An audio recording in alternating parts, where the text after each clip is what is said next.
Tá gravando aqui. Pessoal, o que é interessante de vento para a gente? Tá? O que vai interessar, na verdade, é o que eles vão causar e como eles são causados, como eles acontecem. O que eles vão causar a gente já viu quando a gente falou de chuva. Então a gente falou lá das chuvas orográficas, então o vento vem, encontra um relevo, ele sobe, esfria, causa as chuvas. Isso foi na aula síncrona. Mas por que o vento acontece? Porque ele vai de um lugar para o outro. Né? É para ele mexer nos seus cabelos? Não, não é para isso que ele existe. Tá? O vento acontece na horizontal, é uma movimentação horizontal da atmosfera terrestre. E por que a atmosfera se movimenta? Porque ela vai dos lugares de alta pressão para lugares de baixa pressão. Sempre isso acontece. O que é um lugar de alta pressão, baixa pressão? O que é uma pressão atmosférica? É um dos elementos do clima. E é um dos elementos do clima que também influencia nele mesmo. Como assim? Pressão atmosférica é o peso da atmosfera na tua cabeça. Você consegue sentir isso? Não. Você não sente isso porque você é uma pessoa que nasceu nesse planeta e que evoluiu nesse planeta. Então, para a gente, a pressão da atmosfera na nossa cabeça, a gente não sente. Nós somos seres acostumados com o peso do ar na cabeça, mas ele pesa muito. Se a gente conseguisse ir para a Lua ou para Marte, onde a pressão é muito menor, você ia se sentir muito mais leve no ar. Você ia poder pular muito longe, muito mais alto. Você podia cair de cima do prédio que você nem se machucava. Lá. Se você for para Júpiter, onde a pressão é extremamente mais alta, você não ia nem aguentar chegar, você ia ser esmagado pela própria atmosfera. Na Terra, a gente está acostumado com o peso do ar, a gente não sente ele. Mas quando você varia a altitude, você começa a sentir. Então, se você está em Jundiaí e aí tu desce para a praia, teu ouvido pode tampar na descida da serra. O que é aquela tampada de ouvido? É porque lá na praia tem uma coluna de ar a mais. Quando você desce a serra, você tem mais ar na sua cabeça. Então a pressão fica maior quando você desce a serra. Lá na praia, a pressão ela é maior, porque você está mais baixo, porque tem mais ar em cima de você. Quanto mais você sobe, se você subir uma grande montanha, lá em cima da montanha, a pressão é muito menor, porque tem muito menos ar em cima de você. Então essa é a pressão atmosfera. E os ventos tendem a ir da pressão alta para mais baixa. Aí você fala, professor, então o vento vai subir a montanha? Não, o vento não vai subir a montanha. Tá? Por que não? Porque a pressão ela é influenciada por duas coisas. Ou a altitude, locais mais altos vão ter pressão mais baixa, porque tem menos ar em cima da sua cabeça. Então, se sua cabeça for muito grande, você vai estar uma baita de uma pressão. Mas outra coisa que influencia na pressão é a temperatura. Quando a temperatura está muito alta, então você aquece o ar, você aquece a atmosfera aquecida, ela fica menos densa, ela vai subir, vai formar as nuvens, as chuvas e tudo. Se você tem um local muito quente, a atmosfera vai estar subindo, ou seja, a pressão vai estar diminuindo. Então, quando o calor está muito forte, você tende a pressão a diminuir ao longo do dia. Se naquele local que está muito quente a pressão está diminuindo, os locais em volta dele, a pressão ainda está mais alta, vai fazer com que o ar se desloque da pressão alta para baixa. Então, se você tem locais com muito calor, a pressão tende a diminuir, tende a ser menor em relação aos locais que estão em volta e são mais frios, ou se você tem um local mais alto, a pressão também tende a ser menor lá em cima, tá bom? E os ventos vão fazer esse caminho sempre. Professor, o vento pode fazer o caminho contrário? Não. O vento só faz o caminho da maior para menor, porque quando a pressão está menor, o ar tende a subir. E o que vai ficar no lugar dele? Quando o ar sobe, você morre sem ar? Não. Porque o ar que está em volta automaticamente vai preenchendo. Só que, para ele preencher, ele tem que se movimentar. E isso gera o vento. Tá? Então, o vento vai sempre fazer esse caminho da pressão maior para a pressão menor. Tudo bem? Isso é questão quase todo ano. Quase todo ano. Por mais simples que seja. Certo? Maravilha. Nosso cidadão que apareceu aqui, ó, esse Coriolis, ou Coriolis, depende de como você quiser falar, ele foi um pesquisador francês, se não me engano francês, tá? E ele percebeu que o vento, quando ele caminha pelo planeta, ele não vai nunca em linha reta, ele vai fazendo curva. Vou passar aqui, ó. Quando a gente pega os grandes movimentos da atmosfera globais, pegando o planeta inteiro, não vendo só o vento em Jundiaí, o vento em Jarinu, o vento em Morato, não, porque aí sofre interferência do relevo, dos prédios, de um monte de coisa. Se você pega só o mundo todo, o mundo inteiro, como é que os ventos vão acontecer? Eles vão sair das partes mais frias, teoricamente vão ter uma pressão maior, e vão em direção ao Equador, que é a parte mais quente com pressão menor. Então você imaginaria que ele faria uma reta aqui, né? Em direção ao Equador. Só que ele não faz uma reta, ele faz uma curva. Ele faz uma curva em direção ao Equador, tanto no hemisfério norte quanto no sul. Tá? Esse efeito que dá a curva, que é o chamado efeito Coriolis, ou efeito Coriolis, tá? Ele acontece porque a Terra tem um movimento de rotação. Então, ao mesmo tempo que a atmosfera está se deslocando do polo para o Equador, a Terra está rodando junto com isso. Então, ela se desloca e roda, se desloca e roda, por isso os ventos fazem esse desvio em direção ao Equador. Quando eles chegam no Equador, eles estão correndo de leste em direção a oeste. Mas em outras partes do planeta, eles podem estar correndo até para o outro lado. Tá? No caminho deles para o Equador, eles fazem alguns redemoinhos. Eles saem do polo, faz alguns redemoinhos, volta para o polo, uma parte vai para o Equador, uma parte volta para o polo, esfria de novo, volta para o Equador de novo. Então a gente tem essas grandes circulações globais da atmosfera. Existem vários e vários detalhes dentro da circulação. O que vai interessar para a gente aqui? É o que passa pela América do Sul, pelo Brasil. Tá? Então, quando os ventos passam pela América do Sul, pelo Brasil, o vento traz as informações de onde ele veio anteriormente. Então, se o vento está vindo do polo, indo em direção ao Equador, e ele traz as informações de onde ele passou, esse vento que vem do polo vem como? Frio e seco. Se ele passou por cima do oceano no caminho, ele vem um pouco mais úmido, ele vem frio e úmido. Se ele passou só pelo continente, ele vem frio e seco. E se é o vento que está aqui no trópico ou lá no Equador e ele começa a voltar? Se ele sai do Equador, ele vai sair como? Quente e úmido. Se ele sai do trópico em direção ao Equador, ele já sai mais quente do que o polar, não tão quente quanto o do Equador, mas ele já sai com uma temperatura e uma umidade mais tropicais. Não são frios nem muito secos, que nem os polares, nem tão quentes e tão úmidos quanto os equatoriais. Tá?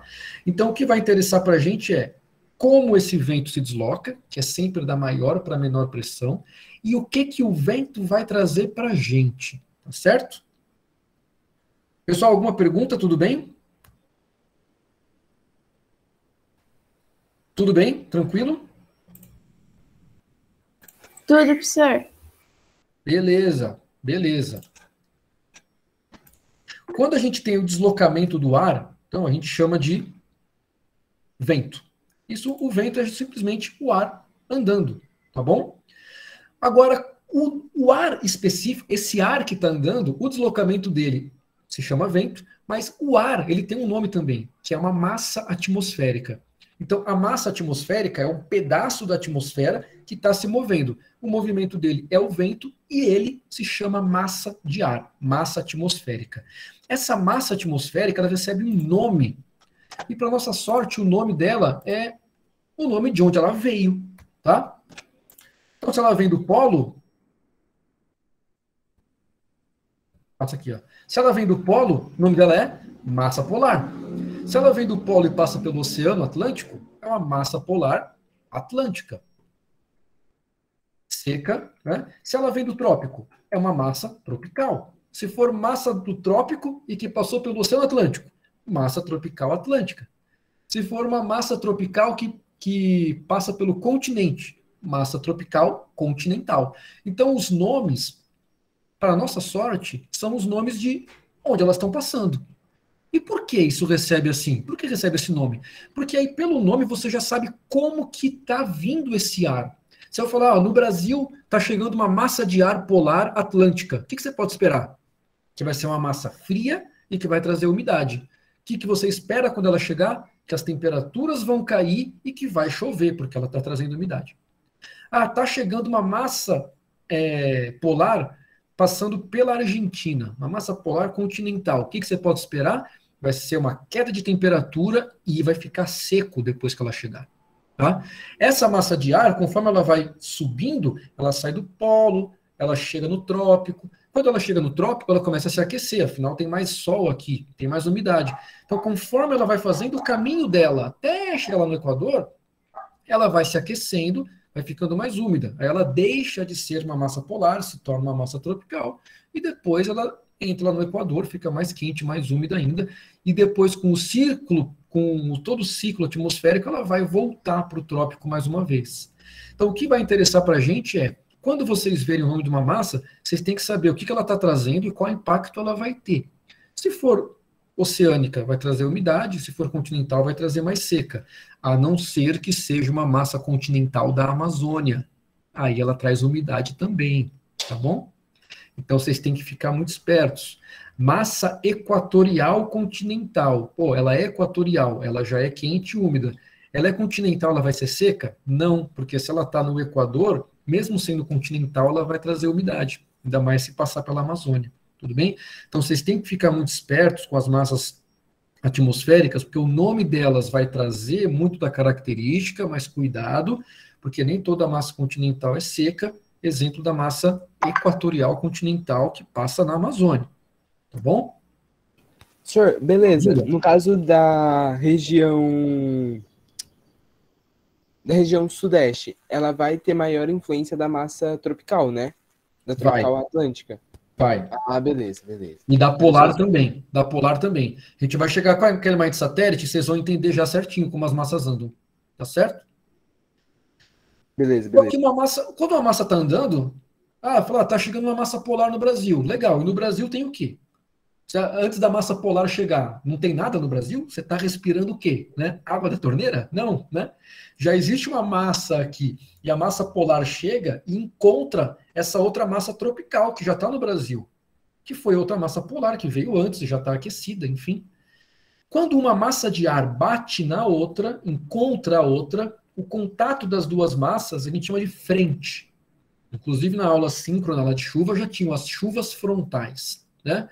As chuvas frontais acontecem nas frentes. É quando vem uma massa de ar se deslocando e encontra outra massa de ar. Formam-se as frentes. Pode ser uma frente fria, se a massa de ar frio vier com mais força e empurrar a massa de ar quente para o norte, a gente fala que é uma frente fria. Porque depois da frente, a temperatura vai cair. Então repara que quando chove no inverno, chove e depois fica frio.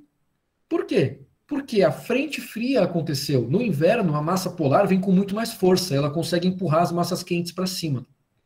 Então tá uma massa quente, temperatura tá boa, de repente chove e no outro dia tá frio.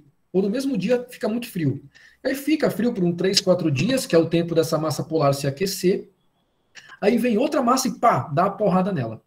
Então toda vez que você tem encontro de massas, você tem as frentes se formando. Se a massa fria for mais forte, vai ter uma frente fria. Se a massa quente vier mais forte, a gente vai ter uma frente quente. Mas o que interessa é que sempre nas frentes você vai ter a quantidade grande de chuva.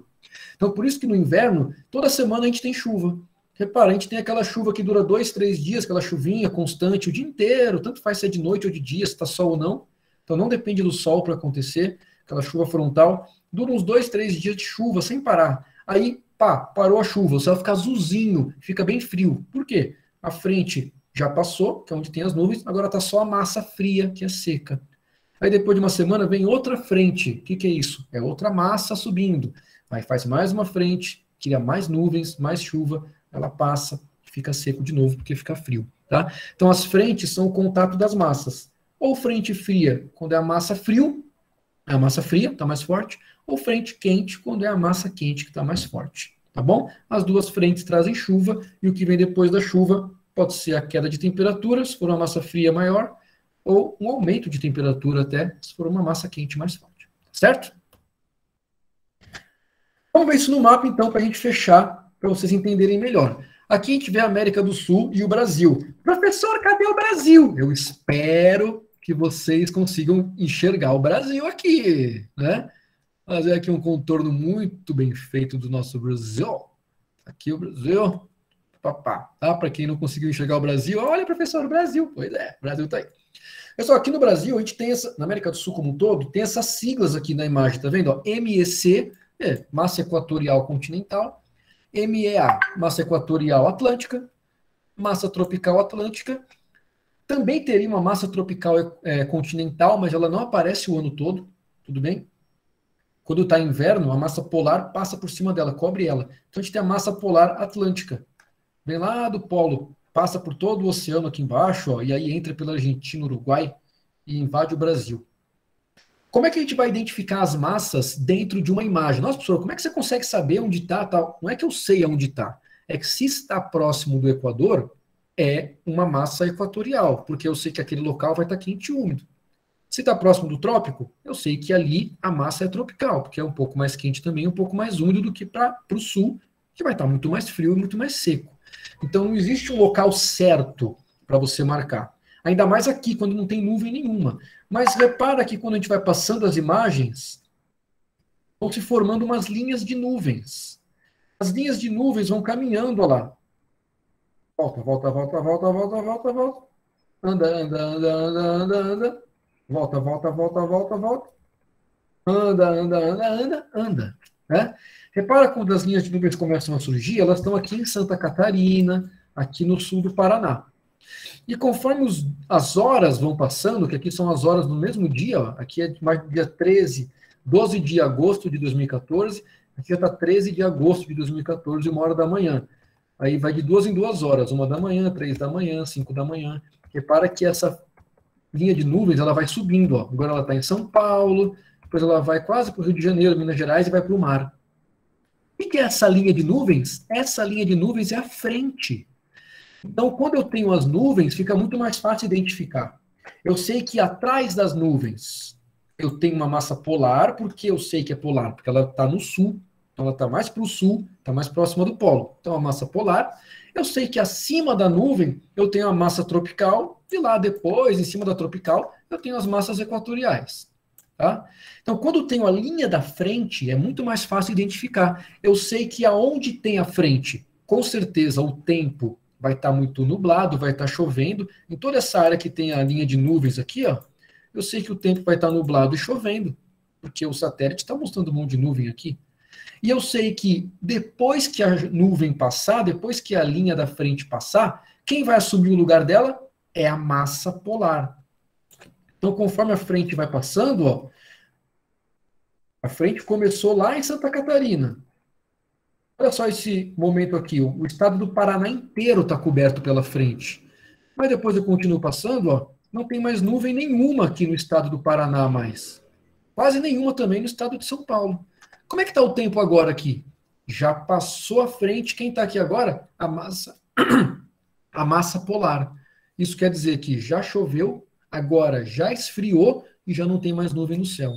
Então, essas massas, elas atuam no Brasil. Elas atuam no Brasil em conjunto. A massa polar, ela vem com mais força no inverno, e consegue empurrar a massa tropical em direção ao norte.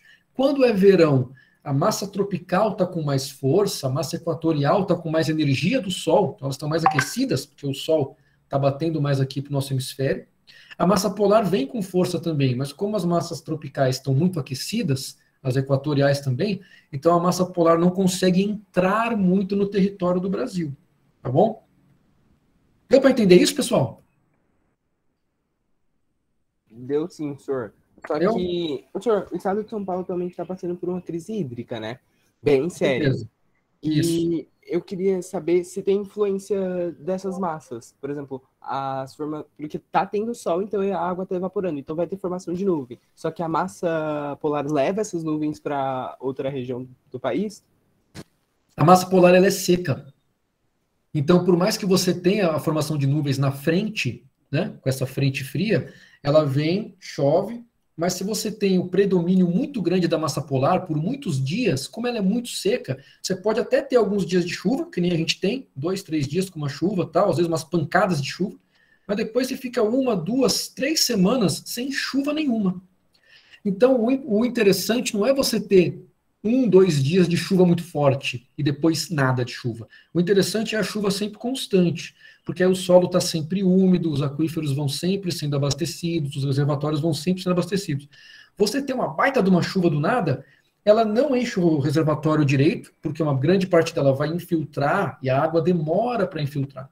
Então, quando você tem uma água infiltrando constantemente, você tem um abastecimento constante. Se você tem uma baita de uma chuva de 2, 3 dias, até essa água chegar no aquífero, ela demora. Só que enquanto isso, a gente está usando, está usando, está usando, está usando. Então, chuvas, quando são muito concentradas, não são interessantes, geram grandes crises hídricas. Para a gente, o melhor cenário seria o quê? Toda semana chovendo pelo menos um pouco. Que aí você vai usando e você vai sempre repondo ao longo do tempo. O problema é que se você tem muita incidência de massa polar, que são muito mais secas, você não vai ter essa chuva espaçada, elas são muito concentradas. O que a gente tem que fazer? Esperar o verão. Por isso que o pessoal fala na televisão, tal, vamos esperar novembro, dezembro, que aí vai chover mais. Porque aí a massa polar vem com muito menos força, você tem mais calor, mais evaporação e mais chuvas. E o inverno é sempre um problema, tá? Ainda mais para a gente que está aqui nessa latitude tropical, as latitudes tropicais, elas têm essas características. O inverno é muito seco. Então você acaba ficando com um déficit de água muito grande quando você está no período do inverno. E para a gente pior ainda, porque é a zona mais povoada do Brasil, né? Tem mais indústrias, enfim, tem mais população urbana. Então é um local que passa por essa deficiência hídrica todo ano e é o local que mais consome. Então a gente tem isso aí ainda prejudicando mais, né, o abastecimento das águas. Entendi. E o engraçado é que tudo faz sentido, né? Por exemplo, no inverno aqui a gente não vai ter um frio, porque a gente é na região equatorial, então o clima automaticamente vai ser temperado, e vem essa massa polar que não a torna fria, torna o clima seco. Olha aqui, ó. Vou voltar aqui de novo, que eu parei a apresentação. Repara que quando a gente está falando do Brasil, você vai ter vários locais com influências diferentes, tudo bem? Então aqui, ó, por exemplo, nesse desenho aqui, ó, a parte do norte do Brasil, Amazônia, Pará, tá? Toda essa parte norte aqui, ó, Amazônia, Pará, litoral do Nordeste, enfim, vai receber as massas equatoriais, com as massas equatoriais. Então ali você vai ter calor e chuva o ano todo, tá? Não tem problema. Eles não passam por essas crises hídricas que a gente passa aqui. Agora, a galera aqui que pega, principalmente perto do trópico, o trópico passa aqui pelo norte do Paraná, São Paulo. Essa galera aqui, ó, é a que mais sofre com crise hídrica. Porque a parte do trópico, ela costuma ter bastante seca no mundo todo. Porque o trópico, no mundo inteiro, o trópico é uma zona de alta pressão. No mundo inteiro. Os trópicos são zonas de alta pressão. Então, isso dificulta já automaticamente a ocorrência de chuvas. E quando tem inverno, isso fica mais potencializado ainda. A frente fria, ela não vai subir muito até o Nordeste. Raramente a frente fria chega até o Nordeste. Porque vocês viram nas imagens de satélite, o que acontece com ela? Ela chega, passa pelo sul, pelo sudeste, e ela vai em direção ao mar. Ela vai fazendo essa curva, né? Ela não sobe reto. Ela vai fazendo essa curva. Então, raramente ela chega lá. O local mais afetado com as secas vão ser aqui. Tá bom? Na área tropical, no mundo todo. Você vai ver o climograma nessas áreas, ó. Vou até aproveitar aqui e já voltar com o climograma lá de Jundiaí.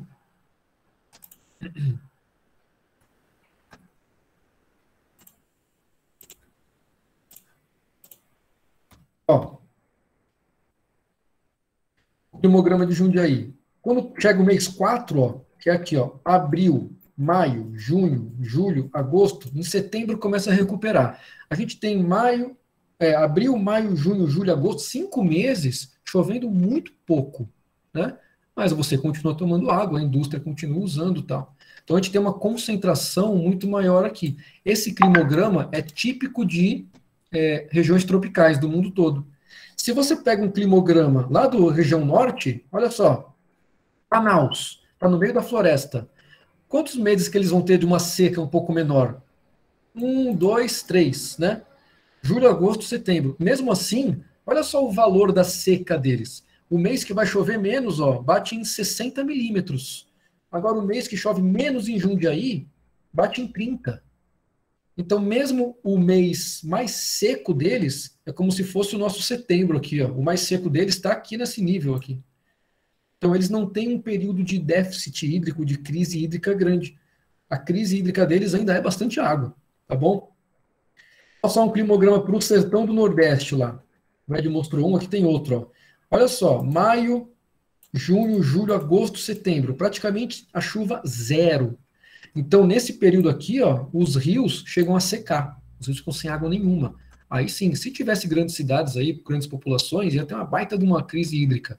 Mas justamente porque não tem nem o rio, por isso que também não tem as grandes cidades, né? Os portugueses, quando chegaram, é uma dificuldade você estabelecer áreas urbanas, porque o clima torna isso difícil. Tudo bem? Sudeste, olha só. O nosso de Jundiaí, é um clima tropical, você vê essa seca, né? E olha aqui em Santos. Ah, professor, mas Santos também é tropical. Por que que quando tem essa parte mais baixa em Santos, o mais baixo de Santos é 100 milímetros? Imagina, 100 milímetros em Jundiaí, olha só aqui, ó. Por que que o mais baixo de Santos é 100 milímetros? Porque em Santos está na beira do mar, então tem muita umidade, e ainda tem a Serra do Mar, que faz aquela chuva orográfica, né? Chove lá no litoral, quando vem a umidade do mar, ó, bate na Serra do Mar, chove aqui em Santos, quando passa a umidade para o interior, também já passa mais seco. Então você vai ter menos chuva para o interior, mais chuva para o litoral. Repara que é um clima tropical, porque cai aqui no inverno, porém é um tropical muito mais úmido, tá bom?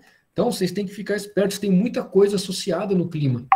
Por isso que ela é o último assunto do ano, porque a gente pega, vai falar do relevo, vai falar da erosão, do intemperismo, vai juntar tudo. Vai falar da cartografia, vai juntar tudo quando vê clima.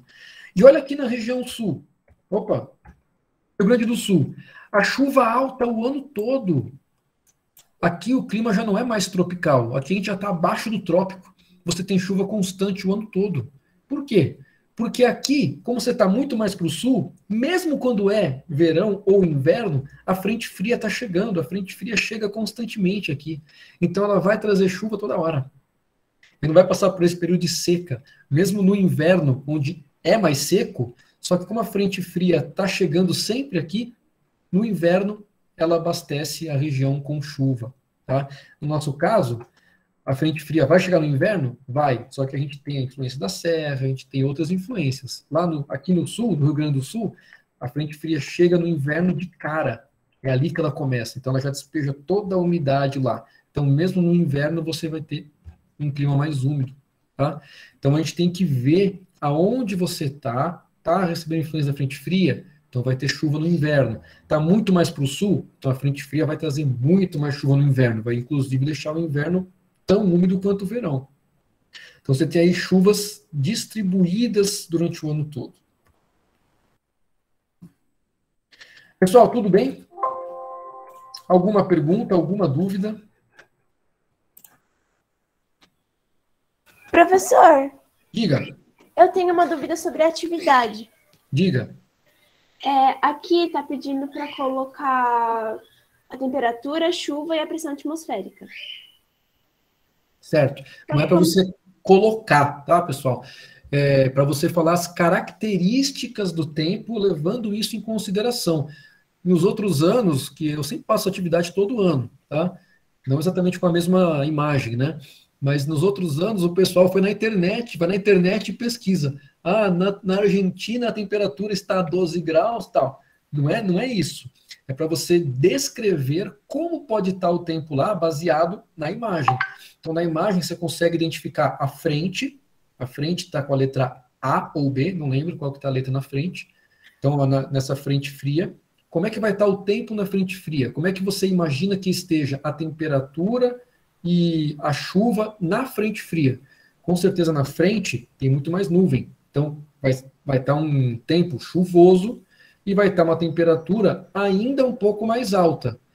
Depois que a frente fria passa, então na outra letra que está mais para baixo da frente fria, onde não tem a frente, mas já tem a massa polar, entendeu? Então, onde tem a letra da massa polar, o que você espera do tempo? Aí sim, que já seja um tempo mais frio.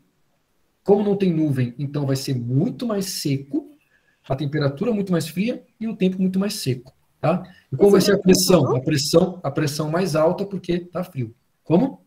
Essas coisas brancas não são nuvens? Eu não entendi. Eu buguei pra você. Isso, as coisas brancas são nuvens. Eu não lembro qual letra tá no meio da nuvem. A B tá no meio das nuvens e o A tá no meio de uma escuridão. Então é isso aí. Onde tá escuro é porque não tem nuvem, tá? O branco é nuvem, onde tá mais escuro é porque não tem nuvem nenhuma. Então, onde está branco, tem nuvem, então você pode esperar que ali à frente se é a frente. Vai estar tendo chuva frontal, você vai falar que vai estar mais úmido, a pressão está menor, porque afinal o ar está subindo para fazer a chuva, né? E a temperatura vai estar caindo, ainda não caiu. Quando ela vai cair? Lá na outra letra, que já não tem nuvem nenhuma, ou seja, está mais para o sul, né?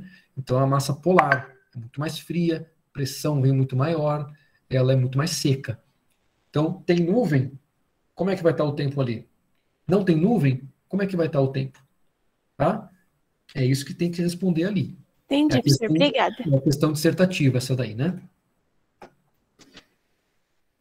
No caso, a gente vai ter que ir interligando coisa com coisa para conseguir justificar tudo e não colocar o valor preciso. No caso, vamos supor, como o pessoal dos anos anteriores fez. Na Argentina tá tal, então, se lá tá 12 graus, a pressão atmosférica vai ser X. No caso, não. A gente vai ter que falar isso em relação às características que o mapa mostra, certo?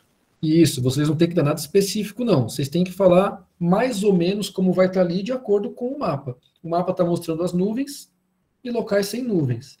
Se você vê que o local sem nuvem está mais para o sul, quer dizer, é uma massa mais polar, né? Se fosse um local sem nuvem perto do Equador, ia ser uma massa mais equatorial, mais quente, mas não é o caso aí. Então, vocês vão ter que dizer uma coisa mais geralzona. Ah, se está mais para o sul, está mais frio, então a pressão está maior, então se está mais frio também está mais seco. Está na nuvem? Ah, está na nuvem, então com certeza vai ter mais chuva, com certeza a temperatura ainda está um pouco maior, né? E a pressão está menor. Então é isso que eu quero que vocês digam. Não quero que vocês digam quantos graus está, nada disso, tá bom? Só para vocês descreverem de acordo com a imagem. Porque tem várias questões que trazem isso, pessoal. Então o interessante é isso. É vocês baterem o olho na imagem e perceberem, nossa, aqui, como está muito para o sul, é uma massa polar que está chegando. O tempo vai ficar muito mais frio, muito mais seco, com certeza. Vai trazer menos nuvem e tal. E aí você consegue prever os impactos, e para os rios, e para a irrigação, e para... Então é isso que a questão vai trazer. Ela vai querer que você faça a relação entre as coisas. Tá certo? Certo, professor. Obrigada. De nada, pessoal. Tá? Maravilha. Tá? Mas alguém tem mais alguma pergunta, alguma coisa? Pode ser sobre atividade, não tem problema. Tudo bem? Então tá bom. Pessoal, foi um prazer. Nosso módulo acaba aqui, né? Muito bom dar aula para vocês. Vocês sempre têm perguntas, eu gosto muito disso, né? Às vezes nem todas eu sei a resposta na hora, tem que dar uma pesquisada, mas é sempre bom ter pergunta. Vocês são uma turma ótima. Eu espero conhecer logo vocês, assim que for possível, né? Alguns eu vou conhecer mais rápido por causa dos projetos, outros eu vou demorar um pouco mais, mas com certeza ano que vem a gente vai estar junto e a gente vai conseguir fazer essas perguntas ao vivo, fazer nossas viagens, nossas aulas todas presenciais, tá certo? Então se cuidem aí. Se cuidem, grande abraço e muito obrigado pela participação de um número grande até de pessoas em todas as nossas lives, tá bom? Grande abraço para vocês. Tchau e até breve. Tchau, professor. Também foi um prazer estar com o senhor. E até o próximo ano. Valeu, Micael. Até.